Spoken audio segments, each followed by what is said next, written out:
அரசியலுங்கிறது சாதாரணமாக ஆட்சி அதிகாரத்துக்கு வரக்கூடிய ஒரு ரூட் கிடையாது.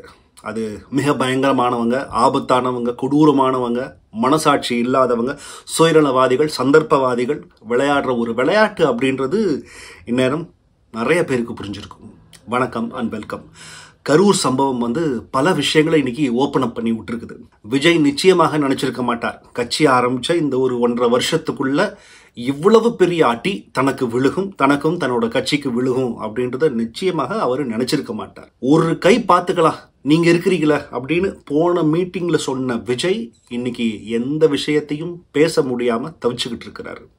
கரூர் சம்பவம் இன்னமும் எனக்கு ரொம்பவே நெருக்கமான ஒரு விஷயம். ஏன்னா வளர்ந்த ஊர், படிச்ச ஊர், இங்க சொல்ற அத்தனையுமே பார்த்த ஊர், போன ஊர், போய் வந்த இடம் அப்படின்றனால இன்னும் அந்த ஏரியாவை பத்தி ரொம்பவே நல்லா எனக்கு தெரியும். இந்த வீடியோல நான் முதல்ல விஜய் செய்த தவறுகள், தாவைக்கா செய்த தவறுகள் அப்படின்றதா முதல்ல நான் சொல்லணும் அப்படின்னு நினைச்சேன்.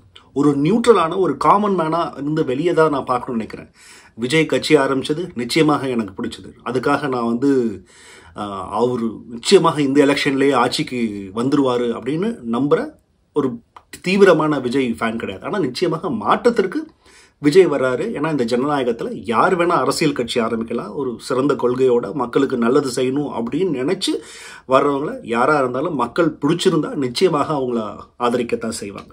அதே மாதிரி தான் விஜயும், எனக்கு அவரோட கட்சியும் அவர் நல்லது செய்கிறாரு, அவர் ஒரு மாற்றத்தை கொண்டு வராரு அப்படின்றதுக்கு சரியாக உழைச்சார் அப்படின்னா ஒரு ஓட்டுனால வரப்போறதில்ல. இங்கே லட்சோப மக்கள் நிச்சயமாக அவருக்கு ஓட்டு போட்டு நிச்சயமாக அவருக்கு ஆட்சி அதிகாரத்தை கொடுப்பாங்க. அது காலப்போக்கில் நடக்கலாம். ஆனால் இந்த கரூர் சம்பவம் மட்டும் இல்லை, இதற்கு முன்னாடி நடந்த இத்தனை கூட்டங்கள் எல்லாமே விஜய் என்னென்னலாம் தவறுகள் செஞ்சிருக்கிறாங்க அப்படின்றத பார்த்தா நிறைய இருக்குது. அதுவும் குறிப்பாக கரூரில் அவங்க செய்த சில பழைய தவறுகளை அவங்க திருத்திக்கலையோ அப்படின்றதான். இந்த கரூரில் இவங்க எல்லாருமே அடிக்கடி சொல்கிற ஒரு வார்த்தை, இப்போ நீங்கள் நியூஸ்ல எல்லாம் கேட்டு சொல்லியிருப்பீங்க. நாங்கள் முதல்ல லைட் ஹவுஸ் ரவுண்டானாவை கேட்டோம், உழவர் சந்தையை கேட்டோம் அப்படின்னு விஜயோட கட்சியிலேருந்து ஒரு லெட்டர் பேடில் பார்த்துருப்பீங்க. அந்த லைட் ஹவுஸ் ரவுண்டானால 10,000 பேர் கூடுவாங்கன்னு நாங்கள் எதிர்பார்க்குறோம் அப்படின்றது தான் சொல்லியிருப்பாங்க. அந்த லைட் ஹவுஸ் ரவுண்டானால 10,000 பேர் கூடுனாலே அது எவ்வளோ பெரிய கூட்டமாக மாறும் அப்படின்றது எனக்கு தெரியும். ஏன்னா அது ரொம்ப ரொம்ப ஒரு சின்ன இடம் தான். ஒரு சைட்லேருந்து பழைய பாலம் ஒன்று ஜாயின் ஆகும், இன்னொரு சைடில் ஜவஹர் பஜார் அப்படின்ற இடத்துக்கு போகிற ஒரு ரோடு, இன்னொரு சைடில் உழவர் சந்தை பஸ் ஸ்டாண்டுக்கு போகிற ஒரு ரோடு, இந்த சைடு திண்டுக்கல் போகிறதுக்கு ஒரு சின்ன இன்னொரு ரோடு, இந்த மாதிரி ஒரு 5 ரோடு அந்த இடத்துல ஒரு 4-5 ரோடு பிரிஞ்ச இடமா இருக்கும். அந்த இடத்துல 10,000 பேர்லாம் நின்னாங்கன்னா அந்த பக்கம் 6 வேற இருக்குது. அது இன்னமும் அந்த பாலத்தில் ஏறினா எவ்வளோ பேர் ஏறி நிற்பாங்க. அது கட்டுக்கடங்காத கூட்டம். 10,000 பேர் கொல்றதுக்கு உண்டான இடம் நிச்சயமாக லைட் ஹவுஸ் ரவுண்டானா கிடையாது அப்படின்றது ஒரு கரூர்காரனா எனக்கு தெரியும். அடுத்ததாக உழவர் சந்தையிலையும் 10,000 பேர் நிற்க முடியாது ஒரு கரூர்காரனாக தெரியும். ஏன்னா அங்கே அவ்வளவு மார்க்கெட் ஏரியா. அந்த ஏரியாவில் சாதாரணமாக ஒரு கார் போனாலே அவ்வளோ கஷ்டமாக இருக்கும். ஏன்னா குறுக்களுக்கு ஆட்கள் போயிட்டு இருப்பாங்க, அவ்வளோ கடைகள் இருக்கும். நிச்சயமாக அந்த இடத்துலையும் முடியாது. அப்போ இந்த வேலுச்சாமிபுரம் சரியான இடமான்னு கேட்டால் இவங்க ரெண்டு இடத்துக்கு நிச்சயமாக வேலுச்சாமிபுரம் ஓரளவுக்கு சரியான இடம் தான் அப்படின்னு நான் நினைக்கிறேன். ஆனால் ஒரு 80 அடி ரோடு, பெரிய ரோடு, ஒரு பைபாஸ், கரூர் ஈரோடு ரோட்டில் இருக்கிற ஒரு இடம். 80 அடி ரோடு கொஞ்சம் அகலமான ரோடுன்றதுனால அது கொடுத்துருக்குறாங்க. இவங்களும் அது ஓகே சொல்லி தான் வந்திருக்கிறாங்க.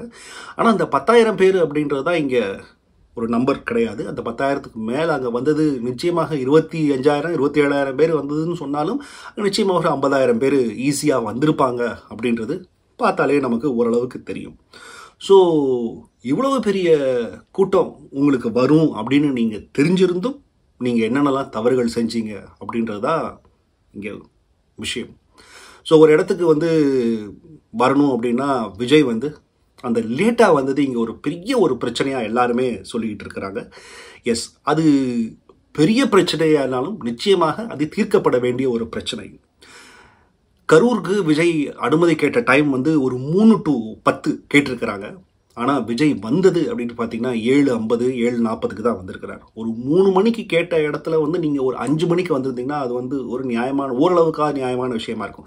எல்லா அரசியல் தலைவர்களும் லேட்டாக வருவாங்க. சின்ன வயசுலேருந்து பார்த்துருக்கேன். அது கலைஞராக இருந்தாலும் சரி, ஜெயலலிதாவாக இருந்தாலும் சரி, ஸ்டாலினாக இருந்தாலும் சரி, எடப்பாடியாக இருந்தாலும் சரி, ஒவ்வொரு காலகட்டத்திலையும் நான் போய் நின்று இந்த வேடிக்கையெல்லாம் பார்த்துருப்பேன். இதோ வருகிறார், வந்து கொண்டே இருக்கிறார், வந்து விட்டார் அப்படின்வாங்க. அவங்க கரூருக்கு வரேன்னு சொல்லுவாங்க. அப்போ தான் அவங்க ஈரோடை தாண்டி வந்துகிட்டு இருப்பாங்க. கிட்டத்தட்ட ஈஸி கடைசியாக ஒரு அரை மணி நேரம் 1 மணி நேரம் எந்த கட்சி தலைவராக இருந்தாலும் தன்னோட பிரச்சார கூட்டத்திற்கு லேட்டாக தான் வருவாங்க.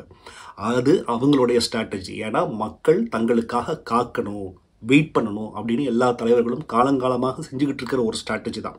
ஆனால் இங்கே 3ங்கிறது 4, 5 மணியாக இருக்கிற வரைக்கும் பிரச்சனை இல்லை. அது 7, 8ன்னு போடுறது தான் இங்கே மிகப்பெரிய பிரச்சனை. இது விஜய் அவர்கள் உடனடியாக தீர்க்க வேண்டிய ஒரு பிரச்சனை அப்படின்னு நினைக்கிறேன். அடுத்ததாக சம்பவம் நடந்துருச்சு, ஒரு பயங்கரமான சம்பவம் நடந்துருச்சு. 1 ஆள் 2 ஆள் கிடையாது, யாரும் மயக்கம் போடலை. 41 பேர் நைட்டுக்குள்ளே இறந்துருக்காங்க. ஆனால் அதற்கு பின்னாடி விஜயும் அவர்களுடைய கட்சி ஆட்களும் செய்த பிளண்டர் அப்படின்றது நிச்சயமாக, அதாவது it's a mistake after mistake, you are making a colossal disaster அப்படின்னு இங்கிலீஷில் சொல்லுவாங்க. It is a historical blunder, வரலாற்று பிழை அப்படின்னு தமிழில் சொல்லலாம். ஹிஸ்டாரிக்கல் பிளண்டர் அவங்க தொடர்ச்சியாக செஞ்சாங்க. விஜய் அவர்கள் இந்த சம்பவம் அவருக்கு நிச்சயமாக உடனடியாக தெரிஞ்சிருக்கும். இந்த சம்பவத்தை உடனடியாக தெரிஞ்ச அவர் என்ன செஞ்சுருக்கணுமோ அதை உடனடியாக அவர் செய்யலை. உடனடியாக ஒரு வீடியோவோ இல்லை ட்விட்டரில் ஒரு வீடியோவோ, உடனடியாக ஒரு ட்வீட்டோ, ஒரு வித்தின் ஒரு 1 ஹவருக்குள்ளே அவர் ரிலீஸ் பண்ணியிருந்திருக்கலாம். அதை அவர் பண்ணலை. கிட்டத்தட்ட அதுக்கு ஒரு 2-2.5 மணி நேரம் ஆச்சு. நாளைக்கு காலையில் உடனடியாக ப்ரெஸ் மீட், நான் திருச்சி போயிட்டேன், திருச்சியில் ஒரு ப்ரெஸ் மீட், இது பற்றின எல்லா விவரங்களும் எனக்கு இப்போ வந்துக்கிட்டு இருக்குது. திருச்சியில் ஒரு ப்ரெஸ் மீட் வச்சுருக்கலாம் மெட்ராஸ் போகிறதுக்கு பதிலாக. நிச்சயமாக விஜய் அந்த இடத்துக்கு உடனடியாக கரூருக்கு வந்திருக்கணும் அப்படின்னு நான் சொல்லவே மாட்டேன். ஏன்னா அங்கேருந்து அவ்வளோ பெரிய கூட்டத்திலேருந்து ஒரு ஆள், ஒரு தலைவர், ஒரு கட்சி தலைவர் அந்த போயிருக்கிறாரு. திருப்பி அந்த இடத்துக்கு வந்தால் இன்னும் கலவரமாகவும் பெரிய அடிதடி நடக்கலாம், இல்லை ஒரு கோபம் இருக்கும், மக்கள்கிட்ட ஒரு கோபம் இருக்கும். அதனால் போலீஸ் அவரை அங்கே வர வேணாம் அப்படின்னு சொல்லியிருக்கிறாங்க அப்படின்றது தான் விஜய் தரப்புலேருந்து சொல்லப்படும் தொடர்ச்சியான செய்திகள். அது நியாயமாக தான் நான் பார்க்குறேன். ஸோ அவர் வரல. ஆனால் அன்னைக்கு வரல. ஸோ ஒருவேளை திருச்சி நினச்சிருந்தாருன்னா, அவர் ஒரு முடிவு எடுத்திருந்தாருன்னா, அவருக்கு ஸ்ட்ராட்டஜி, அவருக்கு சொல்கிற ஆட்கள் நினச்சிருந்தாங்கன்னா விஜயை திருச்சியிலேயே தங்க வச்சிருக்கலாம். நீங்கள் சென்னை போக வேண்டாம், திருச்சியில் இருங்க, நிலவரம் எப்படி இருக்குன்னு பார்த்துட்டு நாளைக்கு நம்ம கரூர் போவோம் அப்படின்னு சொல்லியிருந்திருக்கலாம். அந்த விஷயத்தை விஜய் செய்யாமல் விட்டது மிகப்பெரிய ஒரு தவறு அப்படின்னு நான் நினைக்கிறேன். அடுத்த முக்கியமான விஷயம், அந்த விஜய் ஒரு இதுவரைக்கும் ஒரு வீடியோ விடலை அப்படின்றது ஒரு கொடுமையான ஒரு விஷயம். It's a big mistake. ஏன்னா அங்கே நின்று பேசிட்டு போன தன்னோட தலைவர் தனக்காக இதுவரைக்கும் ஒரே ஒரு ட்வீட் மட்டும் போட்டிருக்கிறாரு, ஒரு வருத்தம் தெரிவிச்சிருக்கிறாரு அப்படின்றது மட்டும் அங்கே இருக்கிற இறந்தவர்களில் நிச்சயமாக பல பேர் விஜய் ரசிகர்களாக இருப்பாங்க, யாராக வேணா இருக்கலாம். அவங்களுக்காக வருத்தம் தெரிவித்தார், அதெல்லாம் ஓகே. காசு கொடுத்தாரு, ஓகே. ஒரு வீடியோவாவது நீங்கள் வெளியிட்டிருந்தா இன்னமும் சிறப்பாக இருந்திருக்கும். ஒரு பகிரங்கமான அக்கௌண்டபிலிட்டி அண்ட் ரெஸ்பான்சிபிலிட்டி, இதுதான் ஒரு தலைவனுக்கு, இதற்கு நாங்கள் பொறுப்பேற்றுக்கிறோம், இது எங்கள் கட்சி மீட்டிங்கில் நடந்த ஒரு தவறு, இதுக்கு உடனடியாக நீங்கள் அக்கௌண்டபிலிட்டி அண்ட் ரெஸ்பான்சிபிலிட்டி எடுக்காமல் டக்குன்னு நீங்கள் இதுக்குள்ளே சதி இருக்குது, இதுக்குள்ளே ஆட்கள் உள்ளே புகுந்துட்டாங்க அப்படின்னு சொல்கிறது அது அடுத்த கட்டம். அதை நீங்கள் அந்த குற்றச்சாட்டை நீங்கள் வைக்கலாம், அதுக்கு உங்களுக்கு டைம் இருக்குது. ஆனால் முதல்ல எடுக்க வேண்டியது அக்கௌண்டபிலிட்டி. நீங்கள் என்ன சொல்லியிருந்திருக்கணும் அப்படின்னா, நம்மளுடைய கட்சி தொண்டர்கள் தயவு செஞ்சு தேவையில்லாத வாக்குவாதங்கள், பிரச்சனைகளில் ஈடுபடாமல் மக்களுக்கு இந்த நேரத்தில் கூட நின்று உதவி செய்கிறதுக்கு ஏற்பாடு பண்ணணும், அதுக்கு ஹெல்ப் பண்ணுங்க. அட்லீஸ்ட் தங்களுடைய கட்சிகள் அக்கௌண்டபிலிட்டி, நீங்கள் இனிமேலாவது அப்படின்ற ஒரு விஷயத்த சொல்லியிருக்கணும். இனிமேலாவது இப்படி மரத்து மேலே ஏறி நின்று இந்த ஒரு கொடூரமான ஒரு சம்பவத்துக்கு நம்ம பொறுப்பெடுக்கணும். இனிமையும் நம்ம ஒரு ரிஃபைண்டான ஒரு கட்சியாக, ஒரு நெறிமுறைப்படுத்தப்பட்ட ஒரு கூட்டமாக வரணும் அப்படின்னு அவர் ஒரு அறிக்கையோ வீடியோ விட்டு சொல்லியிருந்திருக்கணும். ப்ரெஸ்ஸை கூப்பிட்டுருக்கணும், பத்திரிகையாளர்களை சந்தித்து பத்திரிகையாளர்களோட கேள்விக்கு நேருக்கு நேராக நின்று தைரியமாக தில்லாக அந்த இடத்துல பேசி இருந்திருக்கணும். இது விஜய் செய்த அடுத்த தவறு. அடுத்த முக்கியமாக 3வது தவறு, அவருக்கு சுற்றி இருக்கிறவங்க. விஜய் இப்போது என்னடா இது, இவங்கெல்லாம் நமக்கு ஒரு ஸ்ட்ராட்டஜி சொல்லி வழிமுறைப்படுத்தி நமக்கு ஒரு சரியான ரூட்டு காமிப்பாங்கன்னு பார்த்தா நம்மளை இன்னும் இவங்க பாலும் குழியில் தான் தள்ள பார்க்குறாங்க அப்படின்னு இப்போ விஜய்க்கு ஓரளவுக்கு நிச்சயமாக புரிஞ்சிருக்கும் அப்படின்னு நம்புகிறேன். அவருடைய வக்கீல் சொல்கிறாரு, அந்த ஒரு கூட்டம் சொல்கிறாங்க, இந்த மார்ச்சுவரியில் ஏற்கனவே இறந்தவர்களை கொண்டு வச்சிருக்கிறாங்க அப்படின்னு ஒரு கான்ஸ்பிரசி தியரியை வைக்கிறாரு. இந்த கான்ஸ்பிரசி தியரியை நான் எப்படி எடுத்துக்கிறேன்னு நிச்சயமாக தெரில. இவர்கிட்ட எப்படி பேசுகிறாரு, இதுக்கு உண்டான அட்லீஸ்ட் இதை பற்றின விசாரணையை மேற்கொள்ளணும் அப்படின்றதோட ஏன் வந்து அவசரமாக பண்ணணும் அப்படின்றதோட அவர் நிப்பாட்டியிருந்தா ரைட்டு. இது எங்கள் கட்சிக்கு வந்தவங்களே கிடையாது அப்படின்னு சொல்கிறப்போ எங்கள் கூட்டத்துக்கே வந்தவங்கன்னு சொல்கிறது இட்ஸ் அ பிக் பிளண்டர். இதை வந்து எப்படி ஒரு கட்சி சார்பாக அந்த கட்சியை சேர்ந்த ஒரு வழக்கறிஞர் இதை சொல்கிறாரு அப்படின்றது இன்னும் அடுத்த பிளண்டர். இதற்கு அடுத்த பிளண்டர் ஆதவ் அர்ஜுனா அவர்கள் நேற்று நைட் ஒரு ட்வீட்டை போட்டுட்டு அந்த ட்வீட்டை கொஞ்ச நேரத்தில் டெலீட் பண்ணிட்டாரு. ஆனாலும் ஆதவ் அர்ஜுனா போட்ட அந்த ட்வீட் வந்து தெரியல, அதை எப்படி சொல்கிறதுன்னு எனக்கு தெரியல. எஸ், அஃப்கோர்ஸ் இந்த ஊரில் போலீஸ் அதிகாரத்தை பயன்படுத்தி ஆளுங்கட்சி டெஃபினட்டாக தங்களை எதிர்த்து பேசுகிறவங்கள அடக்கத்தான் செய்கிறாங்க.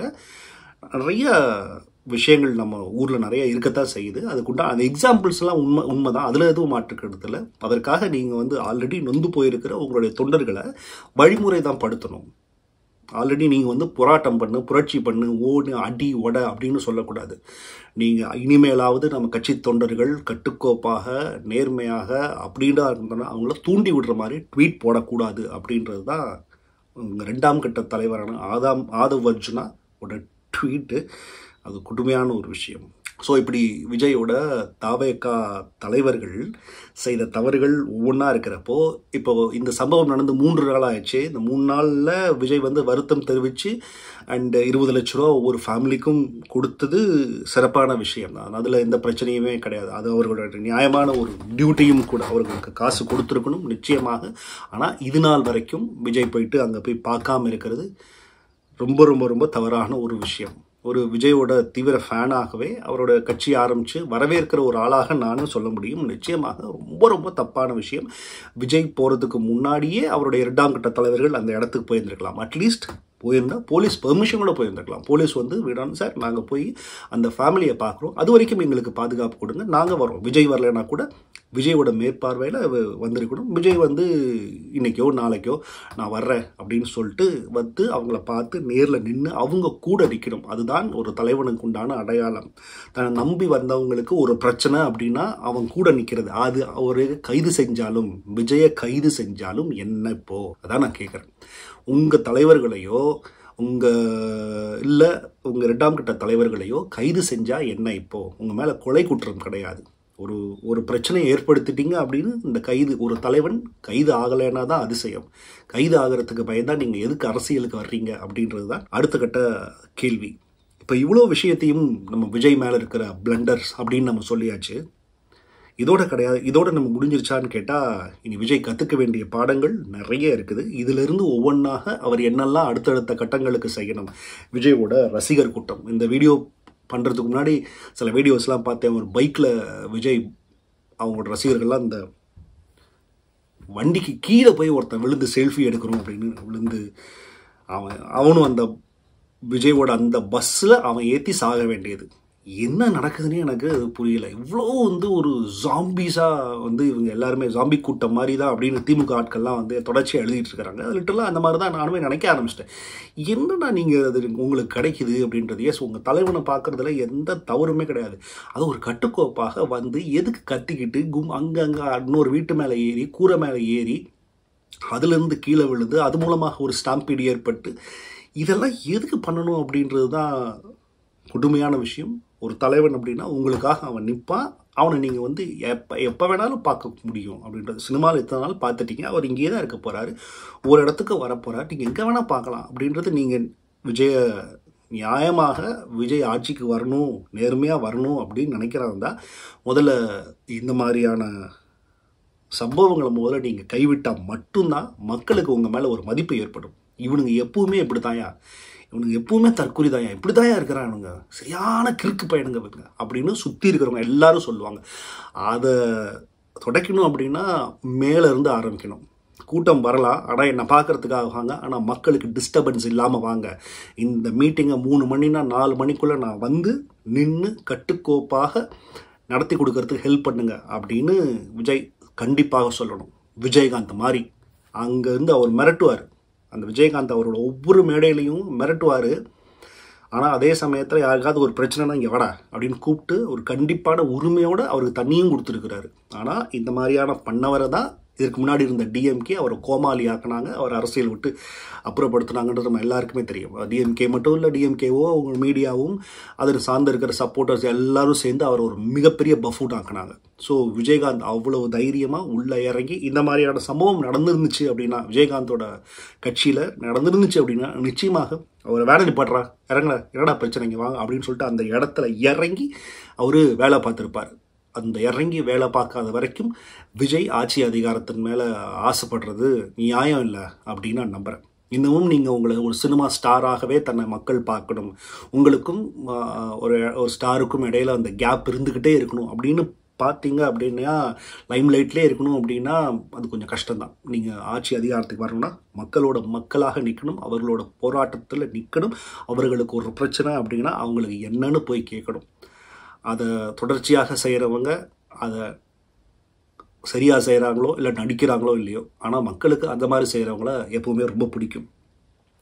அடுத்ததாக விஜய் ஃபேன்ஸ் மட்டும் இங்கே கான்ஸ்பிரசி தியரிஸை பரப்பலை, ஆளுங்கட்சி தரப்பில் இருந்தவங்களும் ஏகப்பட்ட கான்ஸ்பிரசி தியரிஸை பரப்புனாங்க. இங்கே இருக்கிற எத்தனையோ யூடியூப் சேனல்ஸ், அதாவது அவங்களுக்கு பேர்லாம் பார்த்தீங்கன்னு வச்சுங்க, அப்படியே நியாயமானவர்களாக என்ன சொல்கிறது, அந்த பேர் அவங்க யார் யாருன்னு நிச்சயமாக அவங்க எல்லாருக்கும் தெரியும். மறுபடியும் நான் அவங்களோட பேரை சொல்லி அவங்க எல்லாருமே இப்போது இதுதான் டிஎம்கே கட்சி சப்போர்ட்டர்ஸ்க்கு கிடைச்ச ஒரு நரேட்டிவ். இப்போ ஒட்டுமொத்தமாக விஜயை காலி பண்ணிடணும், இதுதான் அவங்களுக்கு கிடைச்ச நரேட்டிவ். இப்படியாப்பட்ட ஒரு தற்கொலை கூட்டத்தையும் தற்கொலை தலைவனையும் தான் நீங்கள் தேர்ந்தெடுக்க போகிறீங்களா அப்படின்றது தான் இந்த எலெக்ஷனில் அவங்களோட நரேட்டிவாக மாறிடும். ஏன்னா அவங்களுக்கு இந்த எலெக்ஷனில் மிகப்பெரிய த்ரெட்டு விஜய் மட்டுமே அப்படின்றது அவங்களுக்கு நல்லாவே தெரியும். அந்த ஒட்டுமொத்த விஜயை அவங்க ஆல்ரெடி அந்த இமேஜை ஓரளவுக்கு அதை ஷேட்டர் பண்ணிட்டாங்க, அது ஓரளவுக்கு சக்ஸஸ்ஃபுல்லும் ஆக்கிட்டாங்க.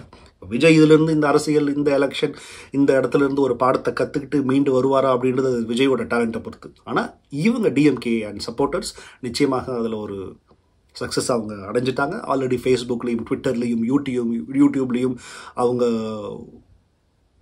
வாரி தூத்துற அவதூறுகள் அந்த தற்கொலை கூட்டத்தோட இது இன்னும் அதிகம். அவங்க ஒரு விதமான தற்கொலைனா இவங்களும் ஒரு விதமான தற்கொலைகள் தான். தங்களுடைய தலைவர்கள் மேலே நியாயமான பற்று இருக்கதான் செய்யலாம். ஆனால் இதே மாதிரியான சம்பவங்கள் நம்ம தமிழ்நாட்டில் இதற்கு முன்னாடி நடந்திருக்குது. இதே ஸ்டாம்பீட் நடந்திருக்குது, இதே கள்ளச்சாராயம் குடிச்சு நிறைய பேர் இறந்துருக்கிறாங்க. அப்போல்லாம் இவங்க எங்கே போனாங்க அப்படின்றது இந்த யூடியூப்பில் இன்றைக்கி டீ ஆத்துறவங்களுக்கு நிச்சயமாக தெரியவே தெரியாது. இவங்க எல்லாருமே அமைதியாக தான் இருந்தாங்க, ஒரு ரைட்டப் போடலை, இதை பற்றி ஒரு வீடியோ போடலை.